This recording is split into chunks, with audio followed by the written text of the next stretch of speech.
I had always been aware of the deep web. You hear the craziest, most screwed up stories from people who have the balls to explore it.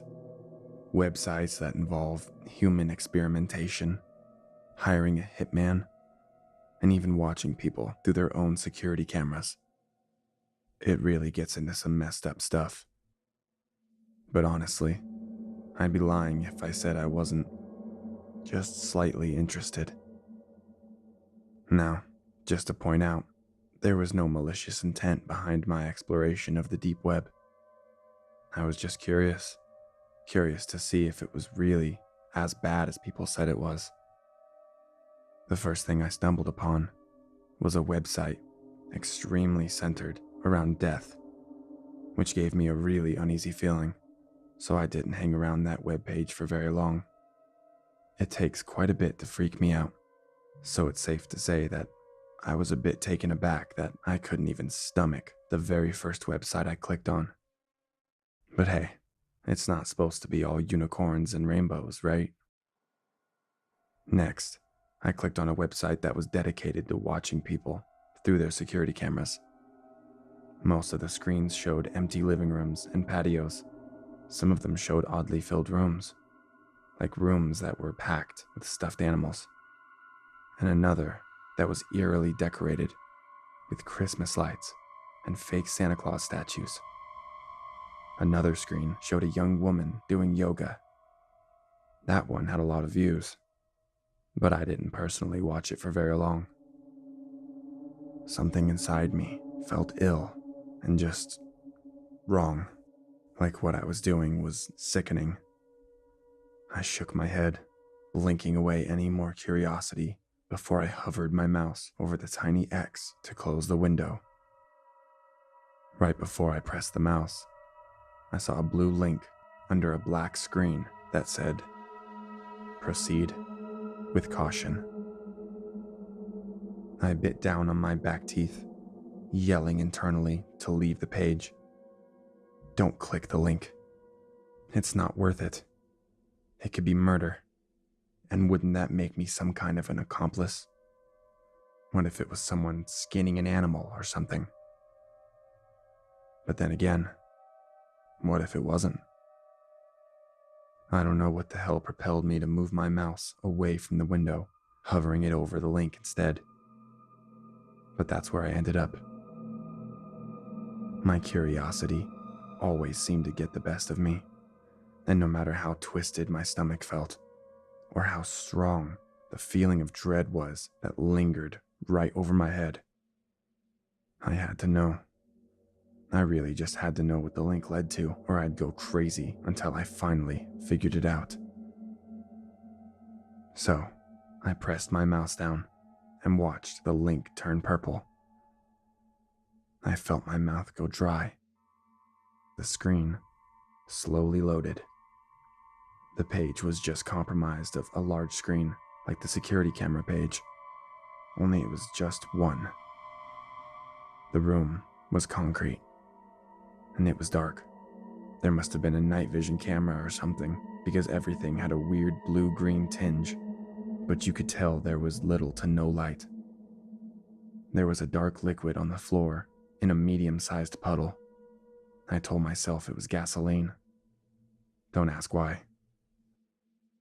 Movement in the far right of the screen caught my attention, and I immediately perked in my desk chair, inching my face closer to the screen of my laptop. It looked like an arm, like somebody's forearm. They were standing there, not really moving, but subtly swaying, just enough to not look completely still. "Hey," I said, before shaking my head and slapping my mouth shut. Stupid. And then the person walked over towards the left of the screen. I felt my stomach knot. I felt my throat tingle and tighten, bile rising in the back of my throat. I knew my mouth was open, gaping, and my eyes were wide. My face screwed up into an expression of pure disgust. It was a young woman She looked like she couldn't be older than 25 or so. Long, dark, and dirty hair was in tangles, like she'd been pulling at it. Her leg was dragging, her other, skinny leg doing most of the work as she limped weakly. Her head was down, looking at the floor, and the sound of her dragging her foot across the concrete echoed in my silent room. I didn't think it could get any worse. I was so wrong. Suddenly, the woman raised her head, and it looked like it weighed a ton on her tiny body. I hadn't noticed it before, only able to barely make out her side profile, but now it was clear as day. She looked around, eyes watering with tears, and black makeup streaming down her face. Small strands of bloody thread were intertwined in her lips, messily tied, locking them together.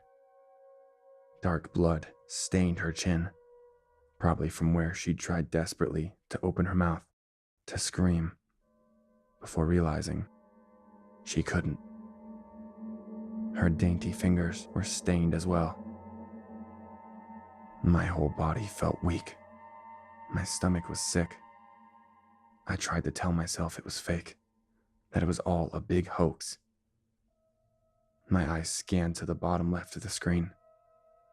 5, 6, 2, 3. 5,623 people were watching. Unable to fight it any longer, I ran straight into the bathroom, puking my insides into the toilet bowl. Everything in me felt disgusting, wrong, twisted.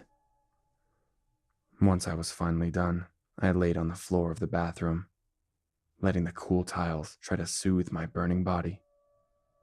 My head was spinning. I kept repeating to myself over and over in my head that I shouldn't have clicked the link. I should have left. I should have closed that window and told my inner curiosity to shove it. Instead, I was now lying on the floor, the bathroom reeking of vomit, in my mind a complete mess over what the hell I was supposed to do now. Should I get the link and send it to the police? Should I call them now? My first instinct was to copy and paste the link just in case, then call the police and inform them of what was happening. Maybe they could trace the IP address or something. Maybe they'd recognize the girl and know where to start looking. Maybe I could save her life. I would feel really dumb if this was all fake, just to get viewers. But I wasn't about to gamble. Not with what was at stake. I ignored the dizzy feeling flooding my head as I jumped up, grabbing the doorknob and twisting it a bit too harshly. When I flung the door open, my phone buzzed in my pocket, scaring the hell out of me. I stopped mid-panic and picked it up with shaky hands. I saw my girlfriend's name and immediately slid to answer. My voice was a complete wreck. My eyes finding the screen where the girl shrunk down to the ground. The sounds of her cries bouncing across the room, making my body feel rigid. I had nothing left to throw up, but I still felt so sick. Madeline, you're not gonna believe what I just saw. What? Are you okay? Have you been crying? No, I'm not okay, I answered, averting my eyes from the screen. I know you said to stay away from the deep web, but... Are you kidding me? Her voice went from caring to mad in a split second. I told you to stay away from that place. You never listened to me. There's a girl, I said weakly. She's trapped in some basement or something. Her mouth is like sewn shut. There's blood all over her face and hands. I don't know what to do, Madeline. The woman's cries got louder, more desperate, but muffled. I'm so sorry. Close it out. Clear your history and never go back there again. I am not kidding. But shouldn't I call? No. Her voice was stern now. You don't know if it's bullshit. It's probably staged to gain disgusting viewers. Apparently, people like yourself. People do it all the time. That's why I said it'd be best if you just stayed away from there. You could get yourself into a lot of trouble here. I didn't say anything back. Wordlessly walking over to the desk. My hands shook as I raised my mouse to the small X once more. My eyes watched the number of viewers slowly tick higher and higher before I closed the window. I felt even worse than before. Okay. We can file a report tomorrow, just in case. But for now, go to sleep and stay away from your computer. I can't believe you even went there in the first place. I didn't have the energy to argue with her. Guilt plagued my whole body, drowning me. It was all I could feel. I told her goodnight, that I was sorry, and that I loved her, before I hung up and made my way to the couch to sleep. Or tried to sleep. It didn't feel right even being in my bedroom, or being anywhere near my computer. Not while that girl was still trapped, unable to scream for help, unable to talk at all. I knew it could be fake, but was that really a risk that I was willing to take? I looked up some Google searches over what was fake on the deep web, and read multiple stories about staged webcam videos, which made me feel a little bit better. But it didn't make the sick, guilty feeling go away. It's safe to say that I didn't get much sleep. Every time I closed my eyes, or even began to drift off, I would see that woman's face. The thread laced into her lips, the blood staining her mouth, her fingers, the floor. I continued to grow more and more anxious and uneasy, deciding that maybe getting out of the house, heading over to the local CVS, and picking up some melatonin might help. I threw my blanket off, slid on my shoes, and grabbed my keys and wallet from the nightstand. The cool air felt amazing, and did wonders to calm the whirlwind of thoughts in my head. I went to check the time, realizing I'd left my phone at home. Not a huge deal. The store was only a few minutes away from my house. I ended up buying melatonin and a stronger sleeping pill, just in case those didn't work. I also got a pack of bottled water to help rehydrate after I vomited up all the contents of my stomach earlier.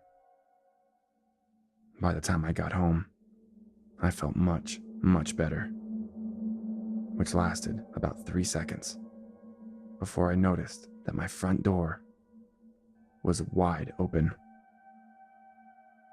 Now, I may have been in a state of shock and panic, but I never leave my front door open or even unlocked. My heart immediately began to race.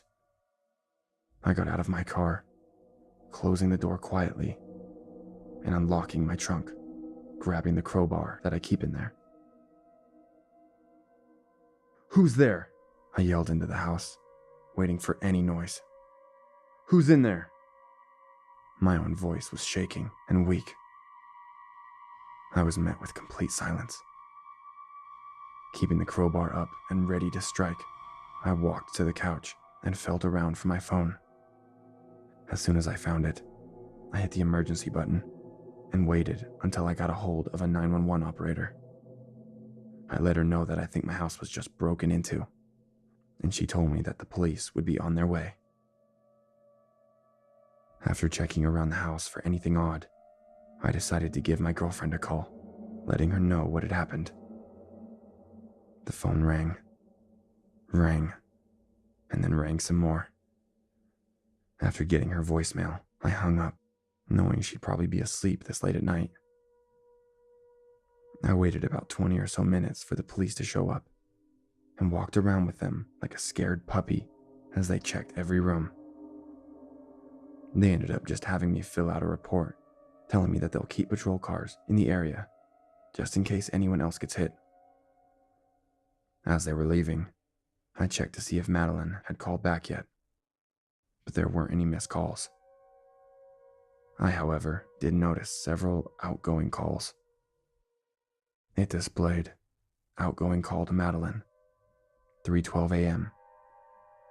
Outgoing call to Madeline, 3:14 a.m. Outgoing call to Madeline, 3:17 a.m. Outgoing call to Madeline at 3:20 a.m. And then another one at 3:56, which was the time I'd gotten home. My mind went into an automatic panic, knowing for a fact that I did not make those phone calls. I quickly checked my texts, reading one that I'd apparently sent out at 3:23 a.m. It read, "Hey, can't sleep. Gonna come over. Mind leaving the back door unlocked so I can get in?" I didn't send that message. My stomach dropped. My heart thudded loudly in my chest as I noticed her reply. "Sorry, I was sleeping. Thanks for waking me up, by the way. Lose your key again? It's unlocked. Don't be too late." Without a second thought, I jumped up, running to lock all the doors and windows in my house, keeping the crowbar tight in my hands as I ran to the car.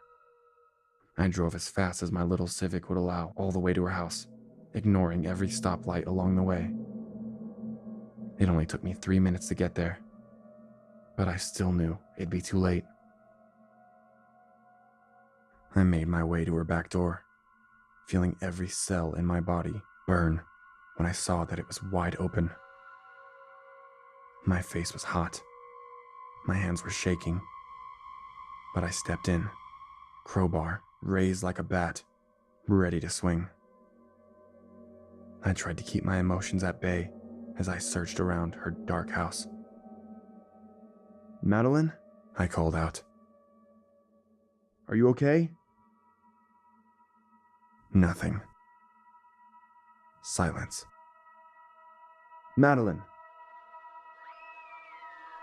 A small scream from her bedroom just up the stairs. My legs jerked to a run as I flew up the stairs, slamming her door open. I looked at her empty bed, her empty room. Confused, I heard the scream again. Only this time, I figured out where it was coming from. The sound was coming through her computer monitor. I felt numb as I looked at the screen, noticing the same website from before. Only instead of one woman, I saw two. The first was lying on the floor, not moving at all, in that puddle of dark liquid. I recognized the second girl, just as I had recognized her voice. My heart shattered as I saw her face streaked in blood. The same threading was sewn into her eyelids, locking them shut. Her scream hit my bones, surrounded my body. It was all I could hear. Her face was twisted in pure terror. I cried pathetically as her voice began to go out, continuing to grow weaker and rasped. I locked my jaw, picking up my cell and dialing 911 for the second time. Only this time, it barely rang once before the deep, gravelly voice of another man answered. "You should not have called." Chills ran down my body, and I heard the phone thud as it hit the carpeted floor. My breath hitched in my throat as I bent to pick it up, hanging up the call and racing down the stairs. How did he do that? How did he redirect my call away from the police? I felt my heart race as I darted out of her back door in a frenzy as I sprinted to the closest house.